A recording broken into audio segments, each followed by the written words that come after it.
on the development of Hinduism, which was again a synthesis of the Indo-European practices with indigenous practices of, for example, the Harappan Mohenjo-Daro civilization that I mentioned briefly in the first lecture.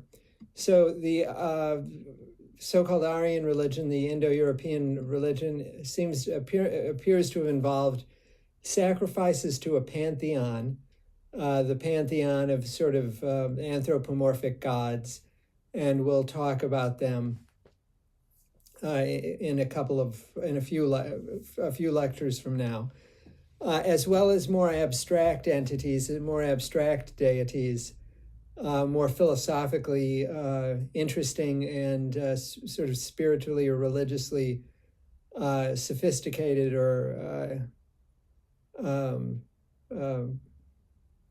complex deities. And again, we'll talk about those as well. How the pantheon that appeared in elsewhere in the world, elsewhere in the Indo-European civilization, in, for example, Greece and Rome, the pantheon that appeared there as purely anthropomorphic became something much more complex and subtle and philosophical in South Asia. In addition, there were ceremonies for ancestors. I've already mentioned both of these. These are important, the sacrifices to the pantheon and ceremonies for ancestors. Again, to some extent, they were household practices, household rituals that could be done by any of the upper castes. To some extent, they were public rituals which could be performed only by Brahmins. And I've already noted that. The Aryan religion appears to have adopted the general stages of life attitude or view of the organization of the trajectory of human life. And again, that is bound up with the ceremonial and sacrificial practices because the the important householder stage, the mandated householder stage was when these obligations to deities and to ancestors were fulfilled. And as I mentioned here, those stages of the householder stage involved moral obligation to gods and ancestors. It was also a matter of material interest because benefits accrued to the sacrificer as well as the sacrificee. Well, not sacrificee, those for whom the sacrifices were made, the offerings were made.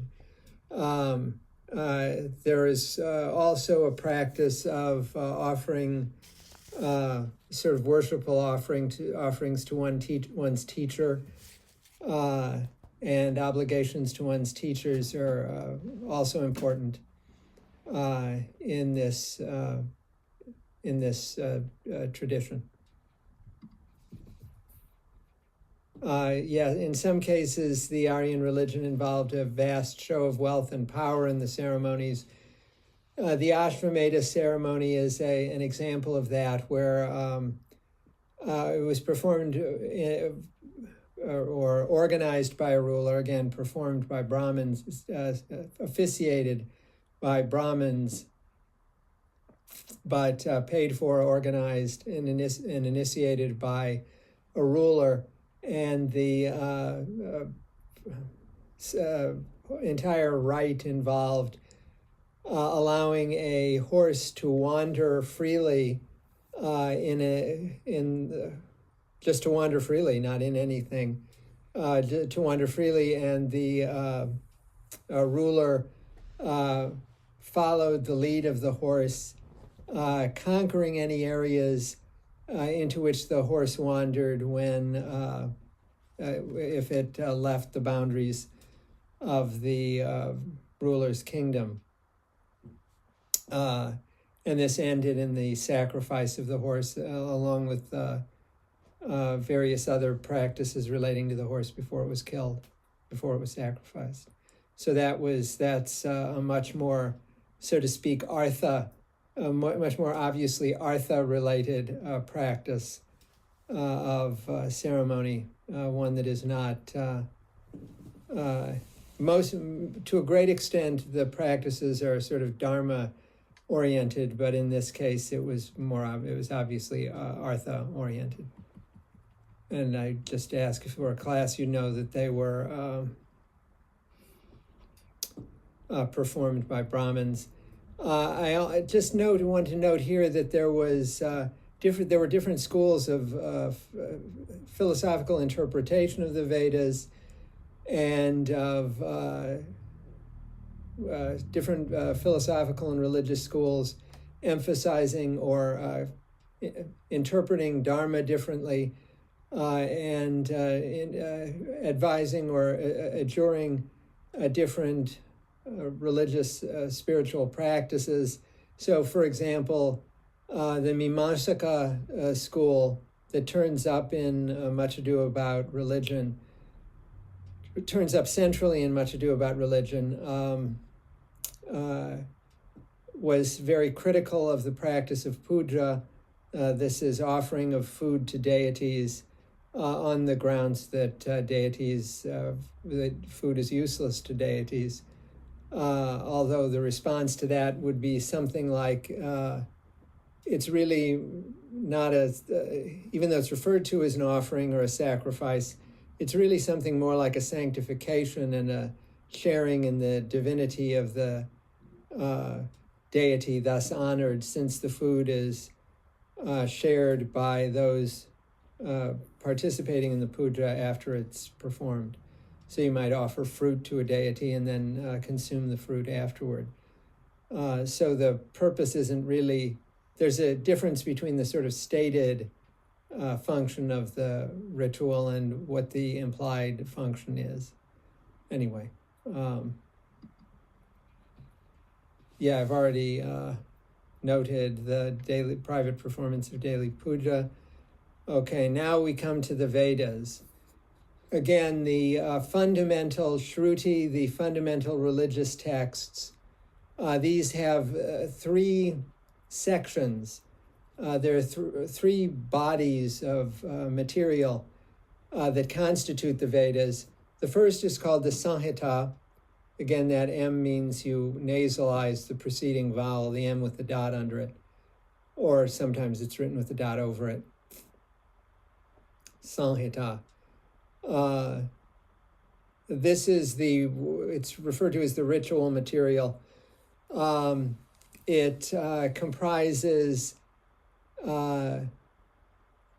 hymns, mantras, other things that have to do with the actual performance of the ritual. The Rig Veda includes the crucial hymns of the ceremonies. These hymns are generally of three sorts: praise, or celebration of the deities addressed in the hymns, petitions to the deities in the standard form of petitionary prayer, asking for the beneficence of the deities in, for example, harvests or rainfall or well-being and other health or whatever. There are also many allusions to myth, to mythic stories that are not completely retold. That's why I use the phrase the word allusions, because typically the whole story of the myth is not told in these hymns. Rather, you'll have a brief allusion, maybe part of the myth will be retold, but the presumption is that those listening, or at least those speaking, at least the Brahmins reciting the hymns, are fully aware of what the myth, of what the entire story of the myth is, and are therefore able to spell out the myth as needed. There are also commemorations and other historical or semi-historical references, statements about also usually elusive indications of recollections, partial recollections of historical events, things that rulers did and the like, things that are not mythic in the sense they don't concern the doings of deities, but are part of this sort of combination of religious and spiritual and ethical ideas and practices that the hymns express and continue or sustain or pass on. So the first part is the Samkhya. The second part are the Brahmanas and Aranyakas. These are basic explanations of the various practical aspects, usually practical aspects or meanings of the hymns. And they would include such things as further elaboration of the myths that are alluded to in the hymns, as well as clarification on what some of the rituals involved. So, for example, you have the hymn to the sun. What would the ritual involve? What would be some of the things that the ritual involved accompanying this hymn? In addition, it would address the Brahmanas and Aranyakas would address myths, solar myths that are not spelled out in the hymn to the sun, and so on. Radhakrishnan and Moore, whom I cite in the works, whose book I note in the work cited, and whom I will cite a number of times in the coming lectures, distinguish between the Brahmanas and Aranyakas as in terms of audience. I hadn't seen this before. It seems basically plausible, but I don't know if it's. I just don't know if it's entirely accurate. But anyway, I have no reason to doubt it.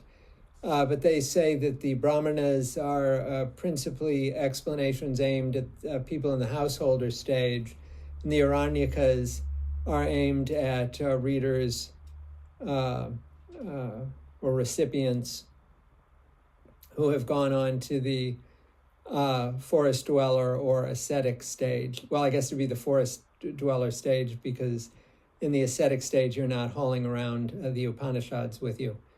So it would be the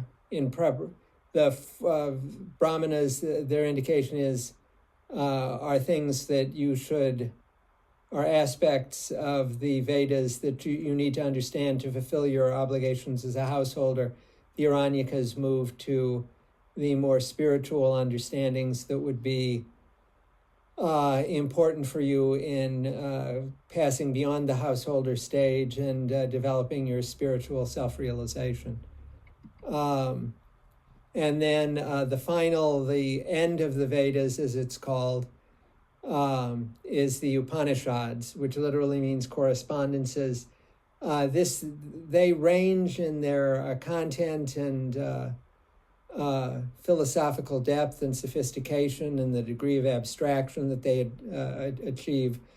They range greatly from things that we would consider like very sort of almost astrology-like to, well, not just like, things that are really very similar to astrology, to things that we would consider mystical spirituality, to things that we would consider rigorous philosophy. And they're really quite a remarkable collection of works. And as I note here, they begin in the 8th century before the Common Era, making them very, very early texts or works given their the degree of philosophical sophistication that they often achieve. They're really quite remarkable works, and the philosophies we'll be exploring today are to a large extent derived from the Upanishads, though in some cases they reject the Upanishadic view, and in other cases they accept it. Although I should add immediately that when I say the Upanishadic view, there isn't really an Upanishadic view. There are many Upanishadic views, and one of the things that happens in the history of philosophy in India is of Hindu philosophy, what comes to be thought of as Hindu philosophy, or what's more properly Vedantic philosophy. And I'll get to that in a moment. Vedantic philosophy is that various disputants, people arguing for different positions, philosophical positions, see it as important to establish their system's continuity with the Upanishads. The Upanishads are viewed as in what defines orthodoxy in this tradition is accepting the Vedas. Astika, A-S-T-I-K-A, or Orthodox systems are simply defined as systems that accept the authority of the Vedas, and thus including the Upanishads.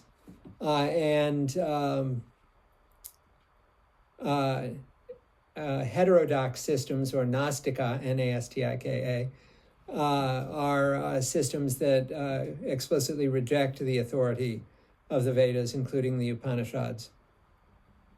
And so for Orthodox systems, it became very important to argue that what they were saying was the actual meaning of the Upanishads, or of the Vedas more generally. And this involved sometimes very subtle reinterpretations and sometimes very overt reinterpretations of Vedic, Brahmanic, Aranyaka, or Upanishadic passages. But again, the Upanishads themselves are various and have different philosophical, metaphysical, spiritual attitudes. And again, they challenge many of the points that even though they're understood historically as the canonical Upanishads are understood historically as part of the Vedas, as the last part of the Vedas, the end of the Vedas, is culminating the Vedas, they actually are much more, they include dissent from some of the central principles of the Rig Veda, for example, of the things that are recorded in the hymns of the Rig Veda, or asserted in the hymns of the Rig Veda. And so you get, for example, assertions of caste hierarchy in the hymns that are sometimes repeated in some of the Upanishads and sometimes disputed in some of the Upanishads. So it's a diverse collection of philosophically dynamic and engaging philosophical reflections. So I mentioned Vedanta, just so you know, again, as you see from the final bullet point there, the third sub-point of the third bullet point. Vedanta just literally means the end of the Veda. And it's a term used for the general philosophical orientation represented by the Vedas. And in line with what I was mentioning before, a couple of things, just a couple of quotes from Radhakrishnan and more. First, the Upanishads have dominated Indian philosophy, religion, and life for nearly 3,000 years. And that indicates their importance as philosophy of life. They're central. And the last point I've already made, that they are a continuation but also a philosophical protest against many of the earlier Vedic principles.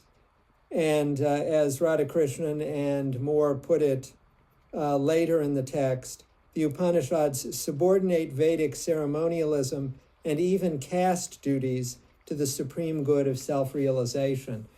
And this is part of the way in which they challenge central principles of the Samkhya, of the ritual material, and of the Brahmanas, and to some extent Aranyakas, in challenging caste in some ways. By the way, one of the reasons I find Radhakrishnan and Moore's comments on the householder versus the post-householder division of the Brahmanas and Aranyakas is the Aranyakas, at least those that I'm familiar with, are significantly more similar to the Upanishads than the Brahmanas tend to be. And indeed, sometimes, as in the Brihadaranyaka Upanishad, the given text categorized as an Upanishad is also referred to as an Aranyaka. So that suggests that the Aranyakas may be more oriented towards spirituality and spiritual development than the Brahmanas are. Okay. So I want to give some general principles of Vedanta now. Things that are common not only to the Orthodox, but for the most part to the unorthodox, the heterodox schools. One principle that is central to, by the way, I'm going to use Vedanta in a somewhat extended sense to refer to both the Orthodox and heterodox schools, because even though the heterodox schools or Gnostica schools reject the authority of the Vedas, they share with the Orthodox schools a number of presuppositions that are set out in the Upanishads. So one of these is the doctrine of karma and rebirth. Karma just means action. It's a principle of cause. Well, it's like many of these terms in Sanskrit, it's used in several different ways. And so in one way, one usage of the term refers to the causal consequences of one set of actions for one's subsequent condition. In other words, karma in this sense refers to the results for you of what you have done in the past. Other uses of karma, as for example in karma yoga, refer to something rather different. It refers to yoga that engages you in action in the world rather than in removal from the world. So you have to keep in mind with karma, as with many of these other terms, that they have different usages with different meanings in different contexts. In any case, a central principle of all of these Orthodox and heterodox systems is that the soul is affected by one's actions, and those effects of one's actions carry over. They continue not only within one lifetime, but when one dies, one goes to an afterlife from which one is eventually reborn. And there are heavens and hells. So you can die and go to a heaven for a period, and then be reborn back into the our material world, the same human world. You can go to a hell for a while, then go to a heaven, or go to a heaven for a while and go to a hell, depending on how you lived before, and then again be reborn into this world, the human world. And in all of these cases, what happens to you, whether you go to heaven or hell or both or neither, whether you're reborn in this world, if you're reborn in this world, exactly what your status is in this world, all of that is a function of the way you've behaved previously. and that those results, those consequences of the way you've behaved, the results they have for you are your karma. Karma is most often given a moral account, and this is related to dharma. And this is the sort of, except it involves rebirth rather than an eternity in heaven or hell or purgatory for Catholics. Instead of you just going through life once and then having the afterlife, which is eternal thereafter, the moral account of karma adds to this sort of Judeo-Christian Muslim familiar tradition. Well, it adds to it. It actually comes before all of those traditions, but it differs from those monotheistic traditions in having rebirth as part of the system. But it's moral in the sense that, very roughly put, if you follow ethical principles, if you follow dharma, you accrue merit, or what's called punya, as you can see on the slide. Or if you violate dharma, you accumulate demerit. You commit sins and accumulate demerit. And then what happens to you after you die is the result of the accumulation of merit or demerit. And so you obviously you are better off if you accumulate merit. You're in effect rewarded, although typically this is not seen as a reward parceled out by a deity making decisions. It can be seen that way in Hindu tradition, but often it's conceived of sort of more like a law of the universe. The universe just operates in such a way as to make this happen. Let's see, what else should I say about that? Okay, so I'll just give you a couple of passages. Oh, yeah. So this returns us to the caste system, because one of the results of this this moral account of karma and its relation to rebirth is that it is used to explain and justify caste hierarchies. So the idea is that if you have behaved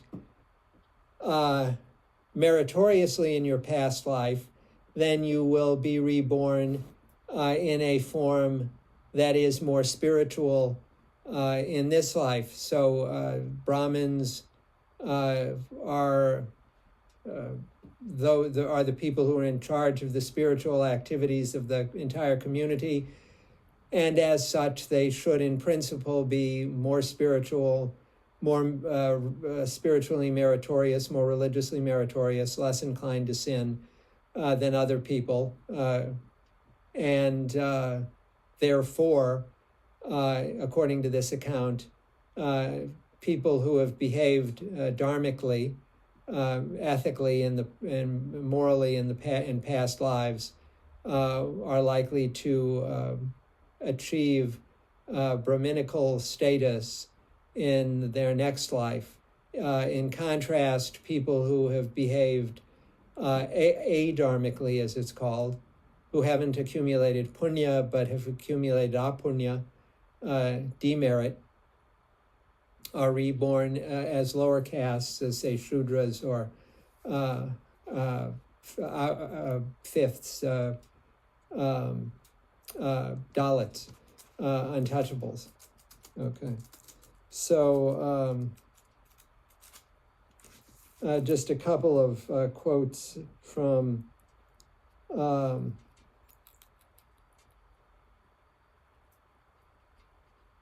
this is from one of the Chandogya Upanishad. Those who are of a good conduct here, the prospect is indeed that those who are of a pleasant conduct here, the prospect is that they will enter a pleasant womb, either the womb of a Brahmin or the womb of a Kshatriya or the womb of a Vaishya. But those who are of a stinking conduct here, the prospect is indeed that they will enter a stinking womb, either the womb of a dog or the womb of a swine or the womb of a chandala. Remember, those are the lowest of the untouchables in the internal hierarchy of untouchability that I mentioned before. So that indicates the early Vedic function of this caste hierarchy and its relation to the to this understanding of karma.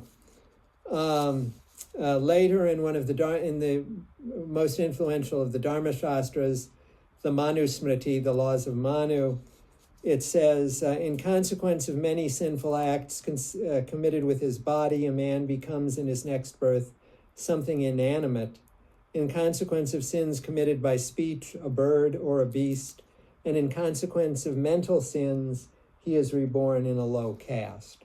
By the way, this idea of being reborn in an inanimate object is interesting, probably a little puzzling for most of us, but it relates to why you get in Buddhist later developments in Buddhism, the idea that even the rocks and stones, I may not be quoting that exactly correctly, but the rocks and stones must be enlightened.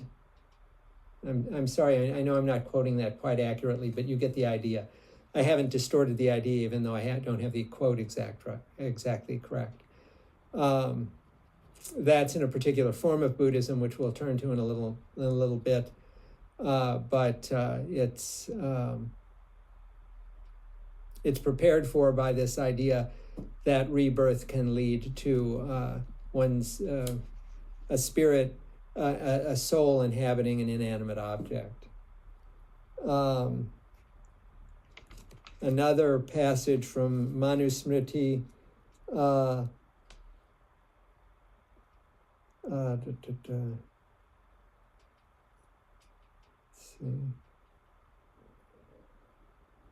no, I don't need to read that. Sorry. As you can imagine, I'm not very favorably inclined to justifying discriminatory social hierarchy on the basis of a metaphysics that blames people for the status they're born into. But there is one passage that I think has something valuable about it. By censuring his teacher, a person will become in his next birth an ass. By defaming him, a dog. So, there you have it.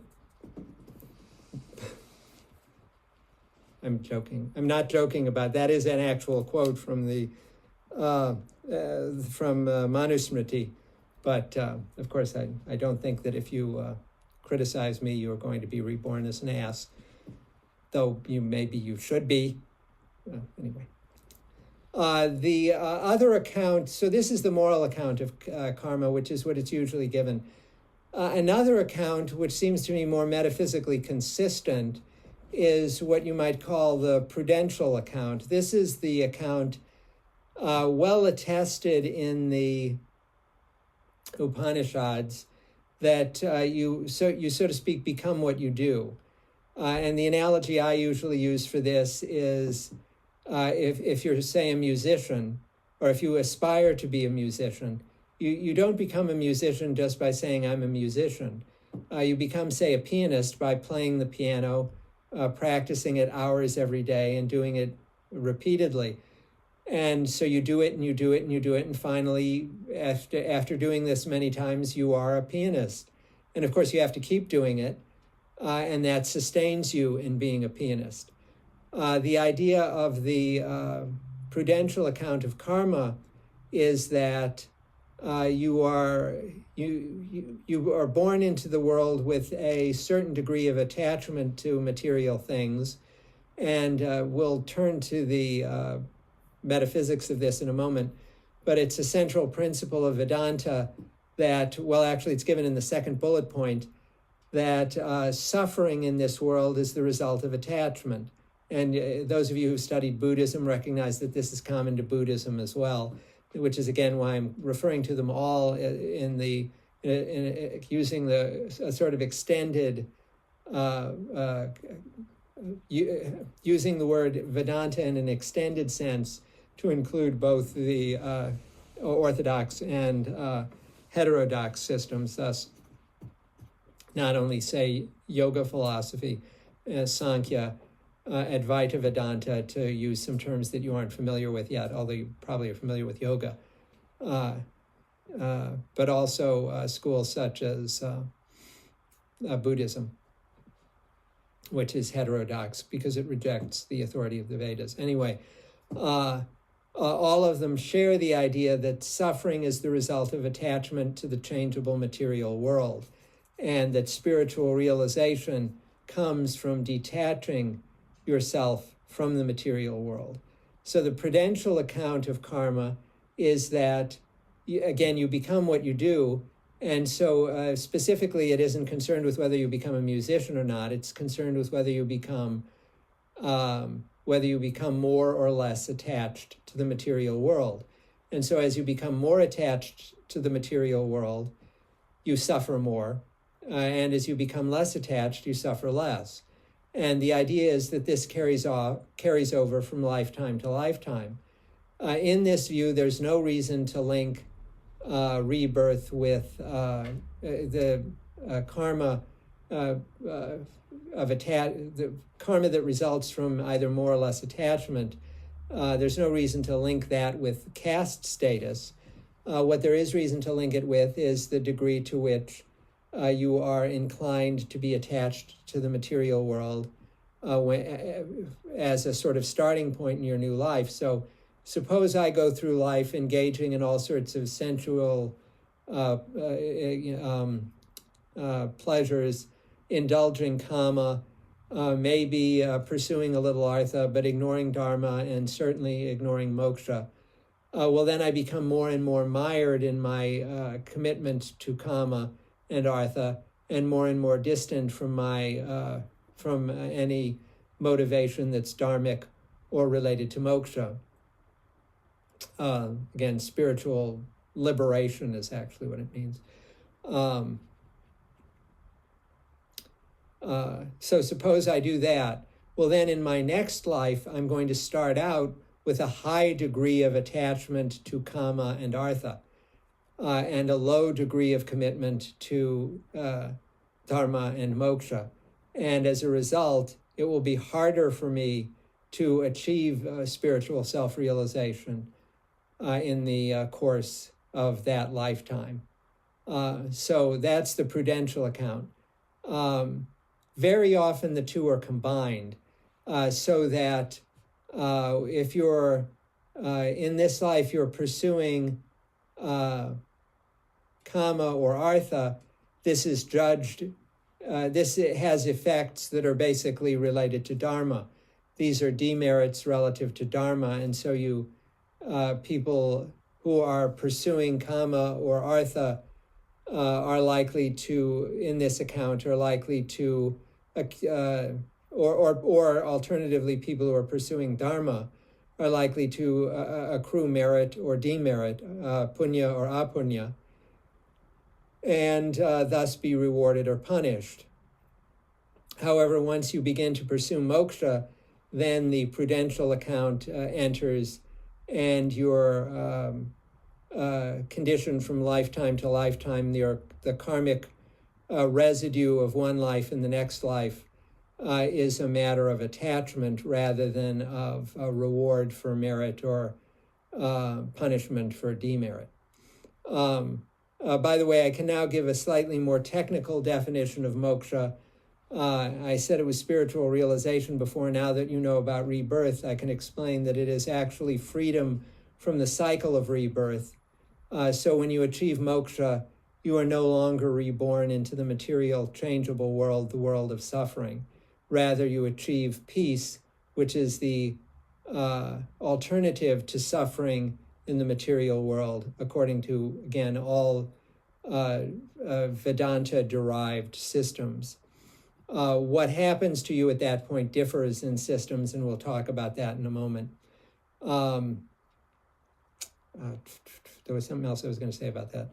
Oh, yeah, this is related to the prudential account in the sense that if you construe karma as a matter of attachment, then you can understand rebirth as a matter of the soul, the spirit being drawn back into the material world precisely due to that attachment.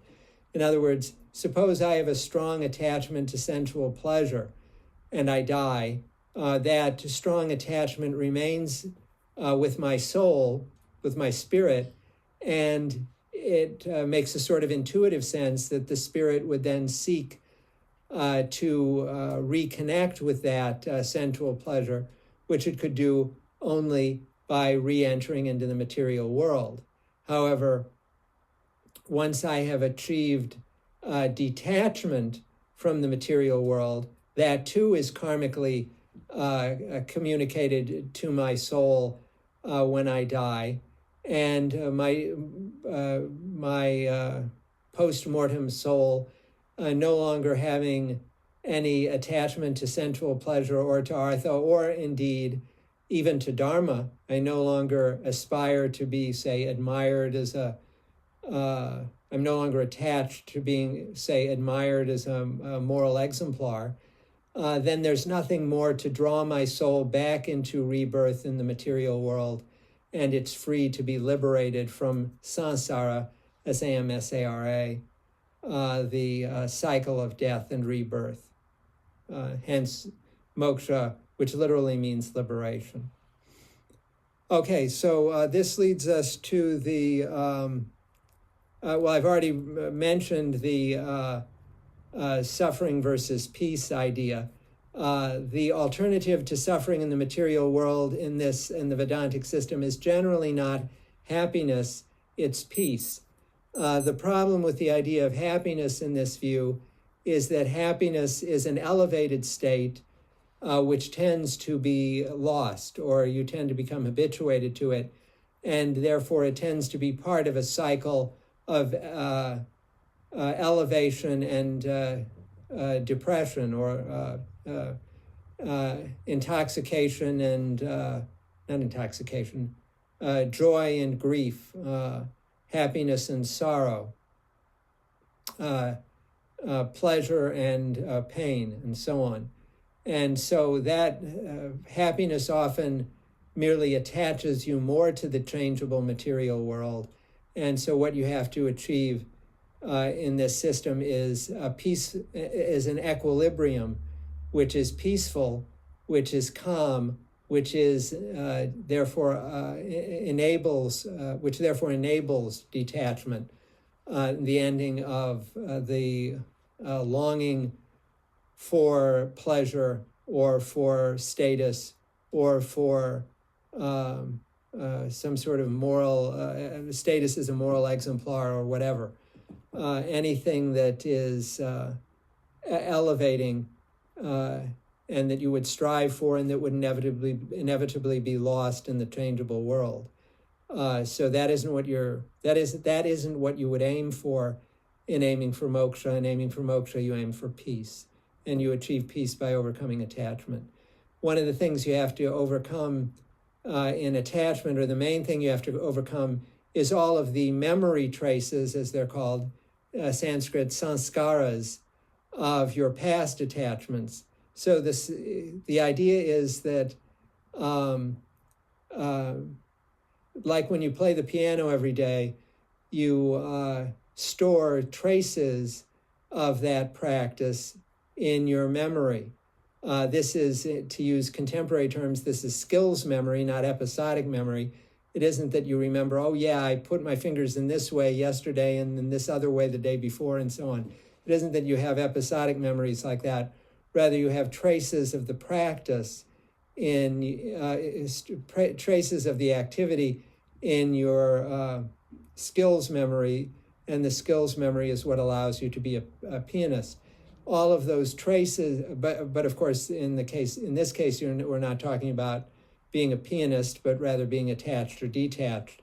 And so the idea is, just like you have skills memory for playing the piano, you have sanskaras, memory traces of sensual attachments, experiences of kama, attachments to power or wealth, experiences of artha, and so on. These leave traces, and they attach you to the material world through attaching you to sensual pleasure or to power or to wealth. And you have to work through overcoming those sanskaras in order to achieve peace and self-realization and a release from the cycle of birth and death. Okay, and the last bullet point here, moksha is centrally a matter of Atma Vidya. Atma is, we're gonna talk about this more in a moment, but Atma or Atman is the Sanskrit word for the soul or spirit, the individual soul or spirit. Vidya is the word for knowledge. So knowing the soul, understanding the nature of the soul, is considered crucial to becoming detached from the material world. To understand the nature of the soul is in part to understand that it is not the material world, that it is separate from the material world, and that it is making it contingent on the material world is only going to give rise to suffering, because again, the material world is continually changing. And I'm going to skip over the added points there.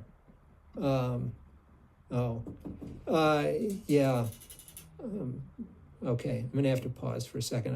You won't, I didn't have to tell you that because you wouldn't know, but okay. So how do you achieve spiritual realization and moksha and detachment and so on? Well, I'm going to back up for a minute and talk about, just say a few words on the history of asceticism, meditation, and devotion. Sorry, I seem to have somehow inadvertently stopped the recording there. Okay, so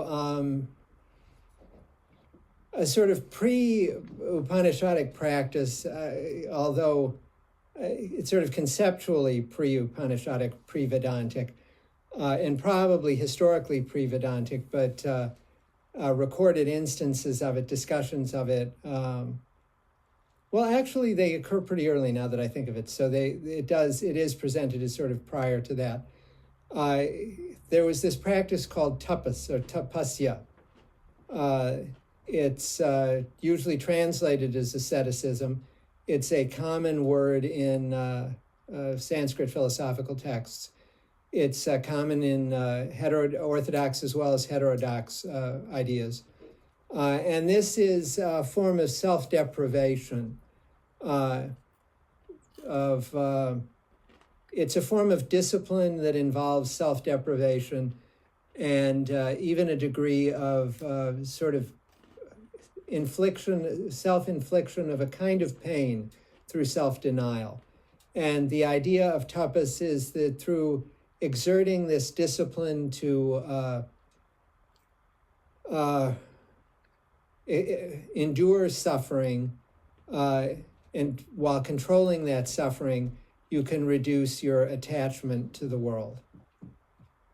And so some typical forms of tapasya would include standing in difficult postures or arranging yourself in difficult postures. For example, standing, the standard example in some of what are called the Puranas, which are Purana just means old. They're sort of ancient mythological stories collected in the Middle Ages in texts called the Puranas. A standard example in the Puranas is standing on one toe for 1,000,000 years, which one imagines could be kind of tedious. Anyway, so you might stand more practically. As a realistic example, you might stand on one leg in a difficult balance posture, and surround yourself with several fires, and do this in the heat of the day. And this is India, not where I am now, Wisconsin, with the snow and so on. It doesn't, surrounding yourself with fires doesn't sound like it would be all that awful, but if you're in India and it's like 110 degrees out, and then you add fires to that, it's pretty unpleasant, I imagine. So this form of asceticism, where you deny yourself, you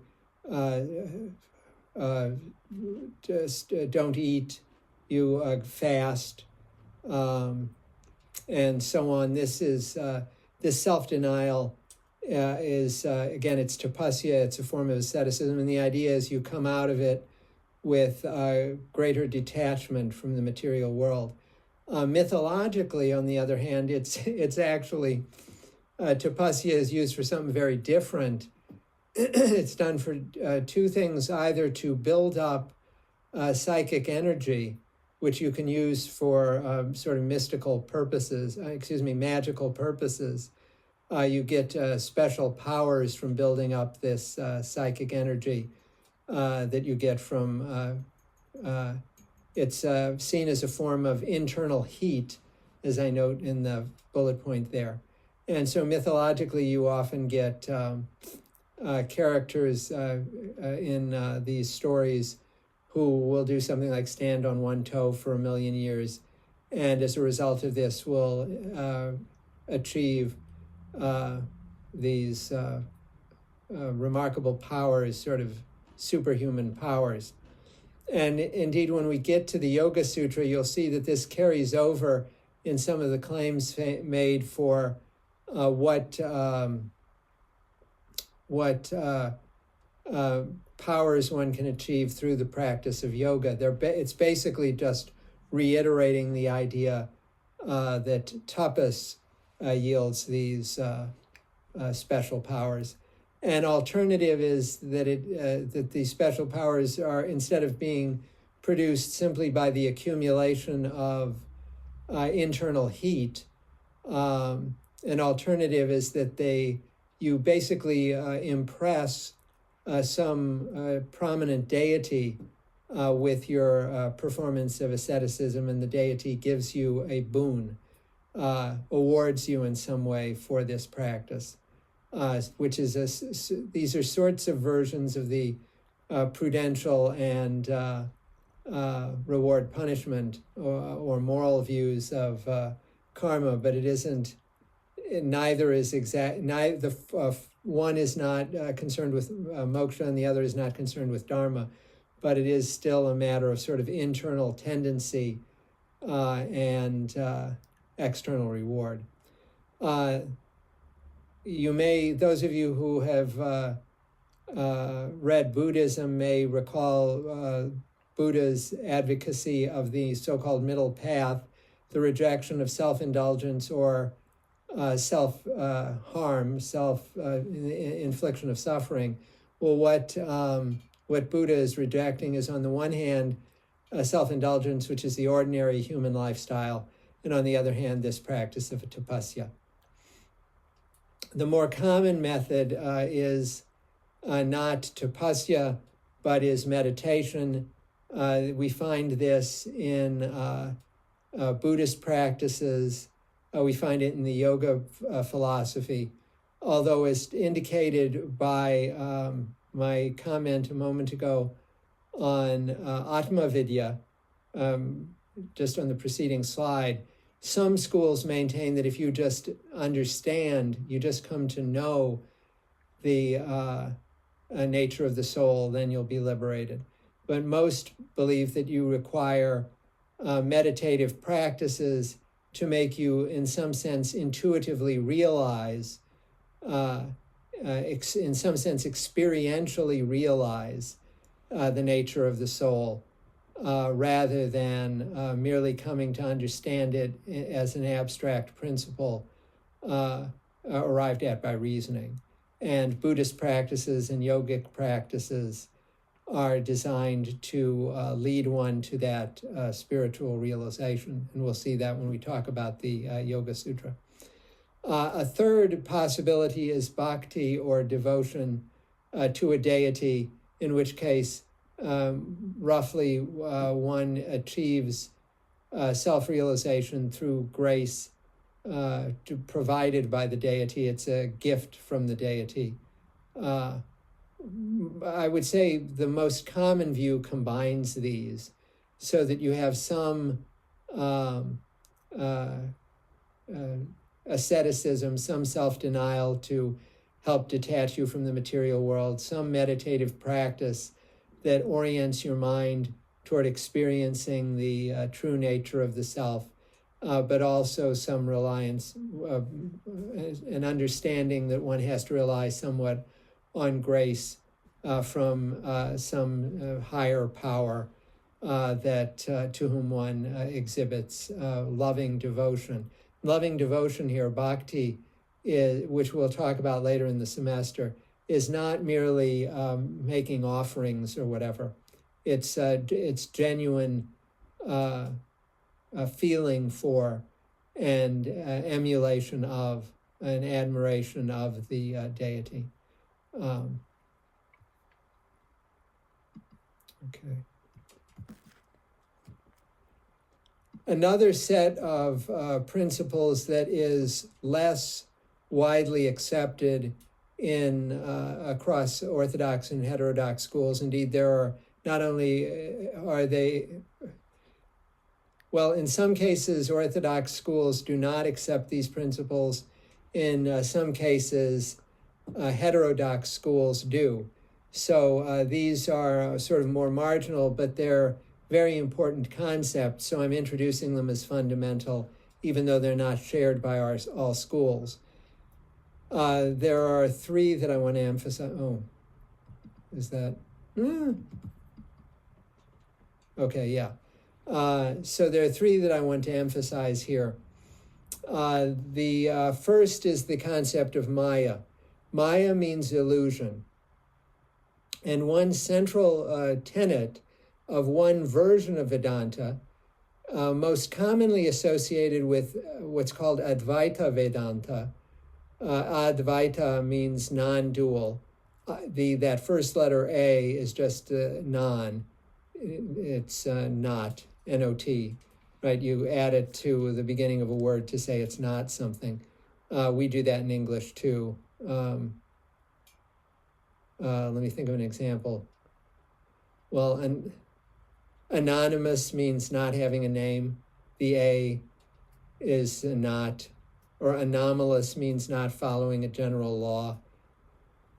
So Advaita, dva is two. It's the same root, Indo-European root, as dual, right? Or duet. The duo, all of which mean two. Dva is this, it comes from the same Indo-European root meaning two. So non-dual Vedanta. In fact, people who claim the title Advaita Vedanta disagree about Maya, the concept of Maya. But Maya is typically associated with that school, or the centrality of the idea of Maya. Anyway, again, it means illusion, and the basic principle here, which I'm going to just somewhat oversimply identify with the Advaita Vedanta approach, is that if something changes, it isn't really real. Something is really real only if it's eternal, only if it's unchanging. So you can see this. The idea is that whatever is substantial, whatever is truly existent, can't be. The idea is it can't be merely sort of here 1 second and gone the next. For the a sort of principle of conservation of matter and energy reason, things just don't disappear. So the really real has to be the stuff that doesn't disappear. And according to again, somewhat oversimplifying, one school of Vedanta, which I'm going to just identify with the Advaita school. According to this school, change characterizes all of material reality. And given this, material reality must itself be Maya, must itself be illusion. Now, there are other schools, as we'll see, what's called Samkhya, for example, and yoga philosophy, which is a version of Samkhya philosophy. Samkhya believes that there is reality to the material world. Specifically, there are constituents of the material world that are unchanging. These are called the gunas, or the qualities, or the I don't know why it's translated qualities. Well, I do, because in other usage it means qualities. But when gunas are considered the constituents of the material world, it really means strands. I know nothing about string theory, but I want to say that they're strands more like in the sense of string theory, because they're fundamental constituents of the universe, and they don't change in this view. Like couches and people's bodies and computers and so on, those things all change, but the gunas are unchanging. The only thing that changes about them is their configuration, and their configuration forms different people, different situations, and so on. So in the Samkhya and Yoga view, the material world is not Maya, but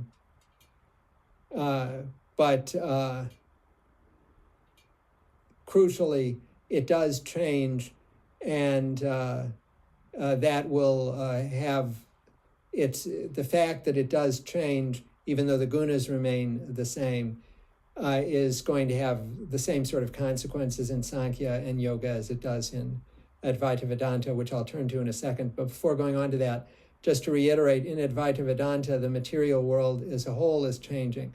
So is there anything that's real? Well, yes, there is something that's real, and that real is the ultimate. It's the absolute, it's the eternal, it's the unchanging, it's the perfected, it's the source of everything. It is indeed everything. And it's called Brahman. Brahman is sometimes, by the way, don't confuse that word with Brahmin, Brahmin, the caste. This is especially easy to do because the caste is sometimes referred to as Brahmana. And in addition, there's a personified deity called Brahma, Brahma. So I'm sorry about this overuse of very similar names, but you'll just have to, if you don't remember, and there isn't even a spelling convention in English that keeps them all clearly separated. So you'll have to, Brahman should always mean the absolute, what is sometimes translated as Godhead. It's not a personified deity. It's, again, the absolute. It's a sort of godness or spiritual, the spiritual perfection of all, true spiritual existence. And Brahman should always refer to that, whatever you're reading, but be aware that there are very similar words that mean something very different. So that is eternal, that is absolute Brahman. And the material world is all change. Now, the second principle of that is related to the world being Maya and the emphasis on change is that it is indeed common to all these systems that that change produces suffering. We suffer because the world changes. We accommodate ourselves to the world and find happiness, find someone you love, the person dies. You find employment, and eventually you become too ill or too weak to engage in the employment or whatever. It's because things are continually altering that you can never sustain happiness in the material world. And the only way to escape suffering is to escape the material world itself. And how do you escape the material world itself? You escape the material world. Well, there's only one other, so to speak, place to go, and that's Brahman. So what does it mean to move from Maya to Brahman? It means to realize the absolute and to reject the changing, to realize the eternal and reject the ephemeral, to realize the peace of eternity and continuity, and reject, escape from the suffering of change. But how can we do that? Well, we do that, we're able to do that because of another central principle of much Vedantic thought, although again, this is not accepted even by all the orthodox schools, and that is the principle that the individual soul does not have to enter into Brahman, which would be what you would have to do, presumably, to escape Maya. It does not have to enter into Brahman. It always already is Brahman. Atman is Brahman is one of the central ideas of the Upanishads, though again, not uniformly usually accepted by Orthodox schools, but not uniformly accepted by them. So the question then of knowledge and self-realization is a question of to what extent do you have to what extent can you achieve liberation simply by learning, knowing, due to abstract reasoning that Atman is Brahman? And to what extent do you have to come to a fuller realization of it? And again, most schools would say that you have to come to some sort of fuller experiential realization. But some would say that you only need to understand it abstractly. You only have to come to the knowledge. So again, I'm going to refer to these principles as Advaita Vedanta. Now note that if you accept this view, it's not clear that you can make any sense out of the idea of caste whatsoever. Caste would seem to be confined solely to the world, the changing material world, and thus it would seem to be a matter of Maya alone. And as such, there seems to be no reason to accept caste. Similarly with the stages of life, what reason could there possibly be to adhere to the stages of life when they are all illusory? One also encounters, on the other hand, one encounters some metaphysical problems in dealing with this system. Prominently, it becomes difficult to say why one is mired in illusion to begin with. And if illusion is genuinely illusion, how can we even have it? If we are in fact eternal and identical with Brahman, where did this ignorance, this avidya, this non-knowing, again, vidya is knowledge. Instead of atma vidya, we have avidya, unknowing. How did that happen? It's not clear that there is, it's not clear how it could happen, because it would seem that Maya would have to have that the material world would have to have some causal force to affect the experience that Atman has. But if it's entirely illusory, that seems misguided, implausible.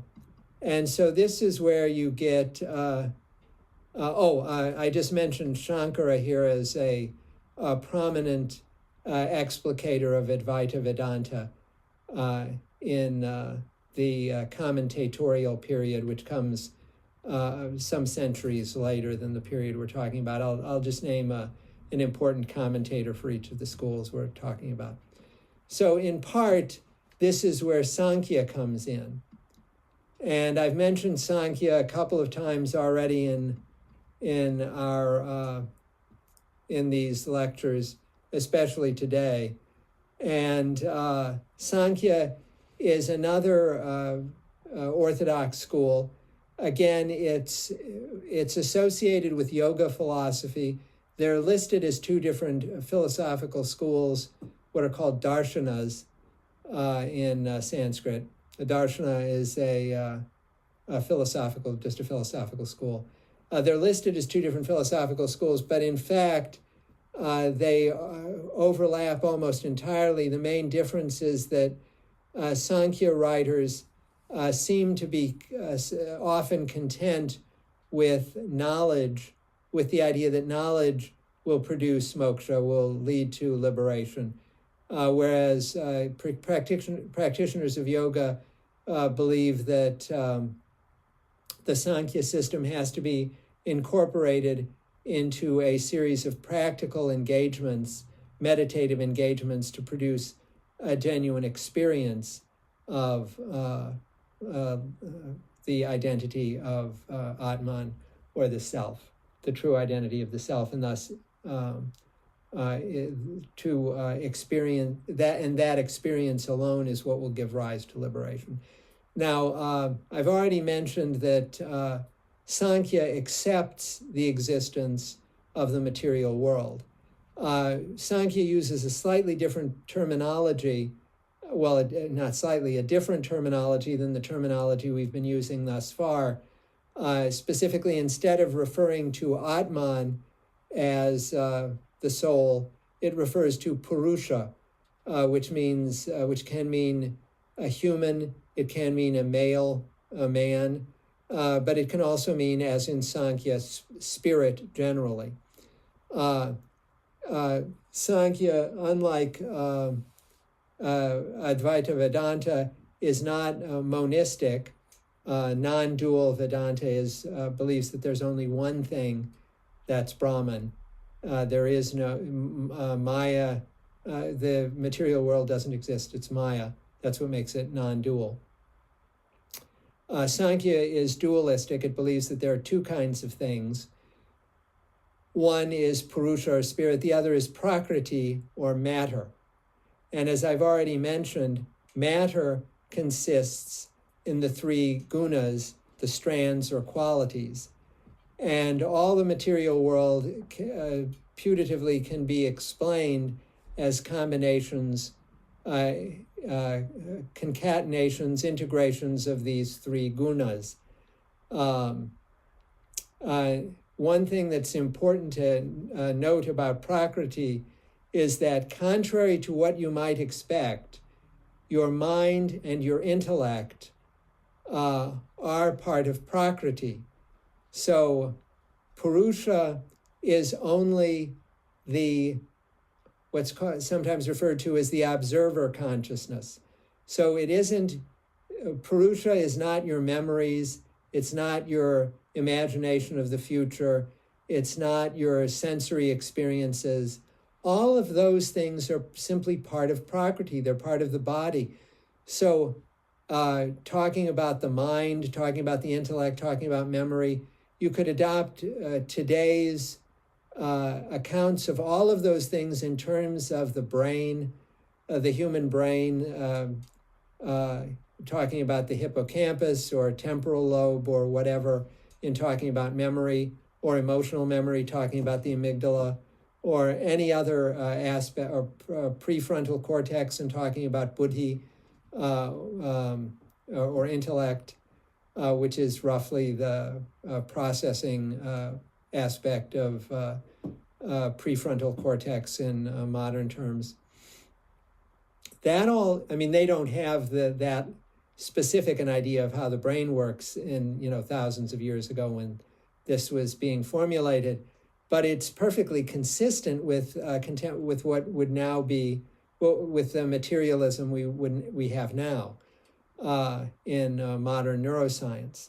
That all falls under Prakriti. Well, what is Purusha then? Purusha is simply consciousness as an observer of these phenomena. And so the idea is that I observe the world, I observe the computer that I'm looking at now, I observe this pen, I observe my hands, whatever, in the external material world, but I also observe ideas, memories, and so on, in what we consider the internal world. But in both cases, those are part of Prakriti. So, put differently, when you're thinking about the world, you have a consciousness thinking about the material world. Now, think about yourself thinking about the world. So instead of the world here and you here, you think of the world, and you think you are so to speak, objectify yourself, and you have as an observer consciousness, you are thinking about yourself objectified, thinking about the world. And then you say, oh, well, I haven't really captured myself because I have to retreat to get the self that's thinking about the self that's thinking about the world. But when you do that again, you get just a third level. You get the world, the self that's objectified at the first level, the self that's objectified at the second level, and then the self that's observing that objectified self, observing the objectified self, and so on. You can never capture the observing self, because every time you retreat and try to think about the observing self, you turn it into an object, and thereby make it no longer observing, but observed, no longer subject, but object. And it's simply that subjectivity that is Purusha. Everything else is Prakriti or matter. And thus in Samkhya philosophy, the liberation or moksha comes from the realization that yourself is not any of those things you're thinking of. It's, if you wanted fellowship and you didn't get it or whatever, that isn't actually you. You are only the observing consciousness. You're in effect allowing yourself to be disappointed by something that doesn't affect you. It's just a matter of different configurations of gunas, whether the gunas are configured to compose mind and intellect, or they're configured to compose tables and chairs. It's the same. It comes to the same thing. None of it is you. I go into I would go into the three gunas, but just for time, I'm going to have to stop this lecture soon and continue it in a fourth lecture. But we'll return to the gunas in connection with yoga philosophy when we read Patanjali. And in keeping with what I've been saying to this point, each of the three gunas, can be construed as having two, to use modern philosophical terminology, as having two aspects. One aspect we would think of as material and the other as mental, but they are both material aspects according to Samkhya. So Rajas, for example, the guna of Rajas is dynamism when it is applied to stuff out there. Things that are changing, things that are clashing, things that are conflicting. Stuff like a fire burning or something would have Rajas in it. But construed in the other aspect of mentality, it represents passion. So when passion is part of your mental makeup, that's due to Rajas. When physical change is part of the objective makeup of a body, that's also Rajas. These are simply two aspects of that guna. Similarly, tamas is inertia, what inhibits dynamism in the world of bodies.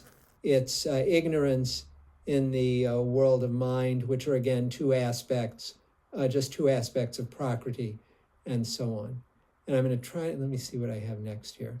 Oh yeah, so the problem here though, this too has some metaphysical problems, because it responds to the problems with Advaita Vedanta by saying, well, you can see how Prakriti could have causal consequences because it's real. It's not merely illusory. But the problem is, since we have a dualism, it's not clear that the causal efficacy of Prakriti should have any impact on spirit. Why would the two connect at all? And still less, why would it be the case that Purusha would be so confused as to imagine itself to be Prakriti? This is problematic. And it gives, and then a major figure in the Samkhya philosophy is Kapila. So again, just to list that.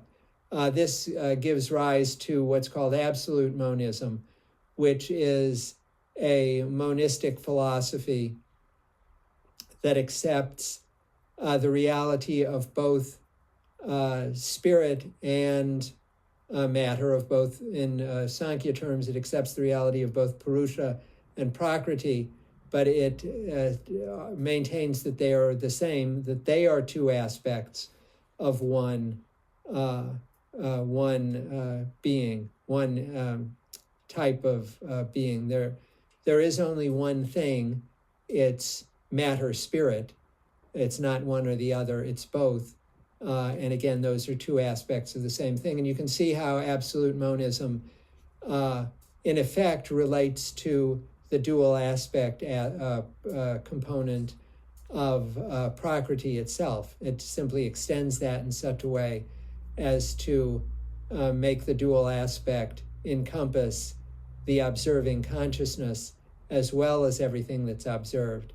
And it does so in such a way as to make everything ultimately unified in Brahman. So absolute monism is, in that sense, an attempt to reconcile Advaita Vedanta and Samkhya in a more complete system. I'll talk about this turns up somewhat in the play, so I will have to talk about this some before we get to the play. But for now, I'll just mention that the major figure comparable to Shankara and Kapila, the major figure in absolute monism, is Abhinavagupta. And I mentioned when I introduced myself that my father-in-law was a Sanskrit professor and a philosopher and theologian, highly respected. He was an advocate of absolute monism. Anyway, I will continue here with the next lecture. I hope in the next lecture to be able to begin the play. In